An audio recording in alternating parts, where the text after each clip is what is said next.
ሰላም ጋይስ፣ ዛሬ እንደተለመደው በሌላ ጠቃሚ ቪዲዮ ተመልሼ መጥቻለሁ። በዚህ ቪዲዮ ደግሞ የምናየው ዘ ማጂክ ኦፍ ቲንኪንግ ቢግ የሚለው መጽሐፍ ላይ ያገኟቸውን ጠቃሚ ሀሳቦችን ወደ እናንተ አጋራችኋለሁ ማለት ነው።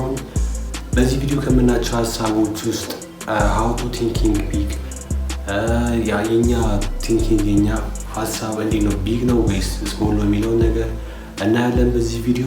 ይህን ቪዲዮ ሙሉውን ብታዩት በእርግጠኝነት ትጠቀሙበታላችሁ። ወደ ቪዲዮ ነው።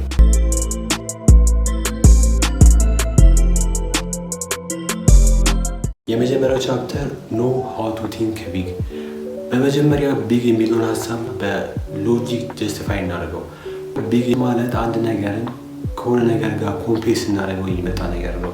ለምሳሌ አንድ ሰው አጭር ነው ካልን ከሌላ ሰው ጋር ወር ከራሳችን ጋር ኮምፔር አድርገን ነው ያ ሰውዬ አጭር የሆነው እንጂ ከሱ የሚያጠር ሰው ሲመጣ ደግሞ ያ ሰውዬ ረጅም ይሆናል ማለት ነው። ከዛኛው ሰውዬ አንፃር ኮምፔር ስናደርገው አንድ ሰውዬ ቀጫጫ ነው ስንል ከአንድ ሰውዬ ጋር ኮምፔር እያደረግን ነው ወይ ከራሳችን ጋር ነው። ከሱ የቀጫጫ ሰው ሲመጣ ደግሞ ያኛው ሰውዬ ከዚህኛው ይልቅ ምን ይሆናል? ወፍራም ይሆናል። ያኛው ደግሞ ቀጫጫ ይሆናል ማለት ነው። አንድ ነገር ቢግ ነው ሲባል ከሆነ ነገር ጋር እያነጻጸር ነው ማለት ነው። ጸሐፊው ናው ሃው ቱ ቲንክ ቢግ ሲል ሀሳባችን ከምን አንጻር ነው ትልቅ የሚባለው ትንሽ የሚባለው የሚለውን መመለስ አለብን።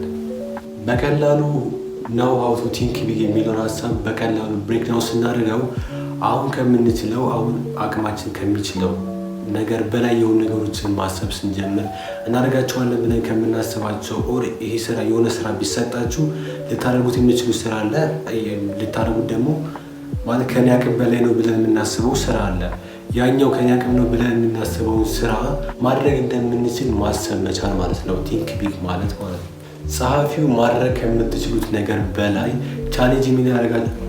ቻሌንጅ የሚያደርጋችሁን ነገር አስቡ ይለናል። ሃው ቱ ቲንክ ቢግ። በመጀመሪያ ዲቨሎፕ ዩር ሰልፍ አዌርነስ። ሰልፍ አዌርነሳችንን ዲቨሎፕ ማድረግ አለብን።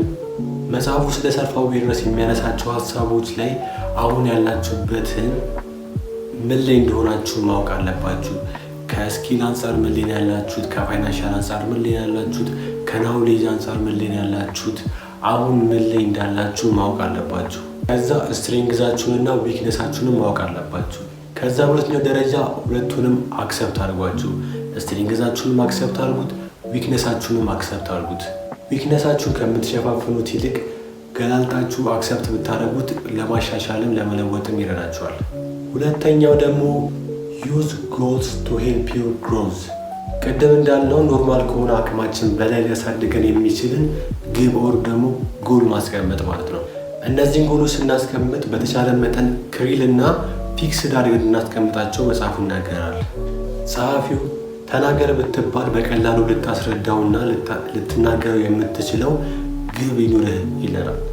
ይህም የሚጠቅመን ቢዝነስማን ስናይ ቢዝነስማን መሆን መፈለግ፣ ዶክተር ስናይ ዶክተር መሆን፣ ፓይለት ስናይ ፓይለት መሆን መፈለግ፣ እዚህም እዛም እንዳንሄድ ፊክስድ የሆነ ግብ ካለን እዛ ብቻ እንድናተኩር ያደርገናል።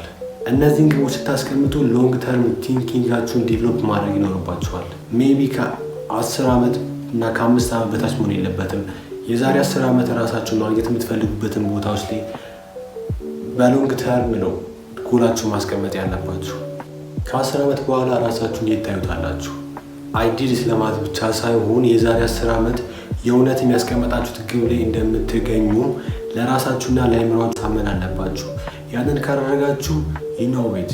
ሶስተኛው ደግሞ ሉክ ዲፕ ኢንቱ ሰምቲንግ። ብዙ ሰዎች ፌስ ከሚያደርጓቸው ፕሮብለሞች ውስጥ አንዱ ፍላጎት ማጣት ነው። የሆነ ጎል ካስቀመጠ በኋላ ለትንሽ ጊዜ የዛ ጎል ላይ ከሰራናበት በኋላ ይሰለችናል፣ ፍላጎት እናጣለን። ለዚህ ደግሞ ጸሐፊው ትክክለኛ መፍትሄ ነው ብሎ ያስቀመጠው ነገር ሉክ ዲፕ ኢንቱ ሳምቲንግ፣ በነገሮች ላይ ዲፕ ገብተን ለመረዳት መሞከር። ይህ አንደኛ ክሊር የሆነ እውቀት እንዲኖራችሁ ያደርጋል።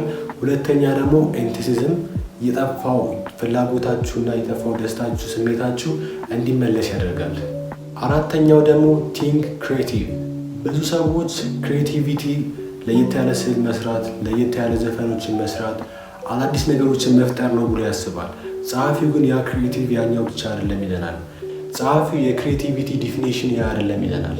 እነዛ ሁሉ ነገሮች ክሬቲቪቲ ሳይሆን የክሬቲቭ የሆነ ጭንቅላት ውጤቶች ናቸው።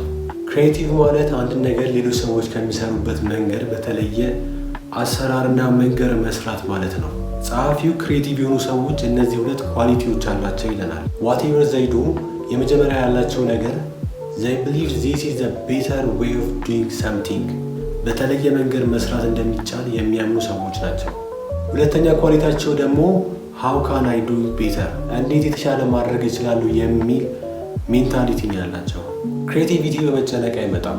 ይልቁንም ክሬቲቪቲ የሚመጣው የተሻለ ኦፖርቹኒቲ እንዳለ በማመን ኦር የተሻለ ኦፕሽን እንዳለ በማመን እና እንዴት የተሻለ ማድረግ ይችላሉ የሚለውን ነገር በማሰብ ነው። አምስተኛው እና ደግሞ በጣም ያስገረመኝ ዩዝ ቢግ ቲንከርስ ቮካብለሪ። ይህ ከመጽሐፉ በጣም ያስገረመኝ ቻፕተር ነው። ጸሐፊው አይምሯችን ቋንቋን አይረዳም ይለናል። አይምሯችን የሚረዳው ስዕልን ነው።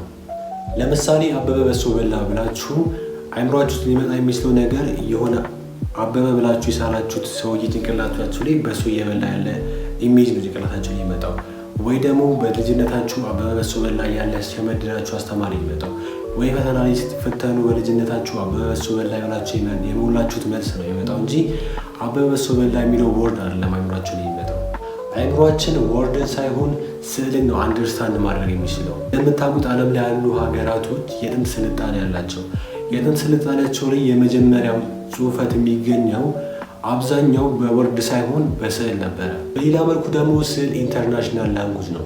ጸሐፊው ዩዝ ቢግ ቲንከርስ ቮካብለሪ ሲለን የምታወሩት ሰው ጭንቅላት ላይ ስለምታወሩት ነገር ኢሜጅ ክሬት አድርጉ። ዩዝ ቢግ ቲንከርስ ቮካብለሪ ሲባል ከምታወሩት ሰው ጋር የምታወሩት ሰው ጭንቅላት ላይ ኢሜጅን ክሬት ማድረግ ማለት ነው። ለምሳሌ ሴልስማን ከሆናችሁ የምታወሩት ነገር ለምትሸጡለት ሰውዬ ኦር ለከስተመራችሁ ጭንቅላቱ ላይ የእናንተን ሀሳብ በእናንተ ጭንቅላት ያለውን ሀሳብ እሱ ጭንቅላት ላይ ክሬት ማድረግ እሱ ጭንቅላት ላይ መገልበጥ ከቻላችሁ ያ ነው ዩዝ ቢግ ቲንከርስ ቮካብለሪ የሚባለው ማለት ነው። ትልቁ ፖይንት የምንጠቀመው ወርዶች ሳይሆኑ ሰውየው ጭንቅላት ላይ ኢሜጁን ክሬት ማድረጋችን ነው። ዛሬ ያስኩላችሁ ቪዲዮ በዚህ ጨርሻለሁ። ከዚህ ቪዲዮ ላይ ብዙ ነገር የተማራችሁ ተስፋ አደርጋለሁ። ይህን ቪዲዮ ከወደዳችሁት ላይክ ማድረጋችሁን አትርሱ። ይህንን ቻናል ሰብስክራይብ በማድረግ ቤተሰብ ይሁኑ። ይህ ቪዲዮ ይጠቅመዋል ብላችሁ ለምታስቡ ሰው ሼር ማድረጋችሁን አትርሱ። በሌላ ቪዲዮ በሌላ ሀሳብ እስከምንገናኝ ድረስ ሰላም ሁኑ።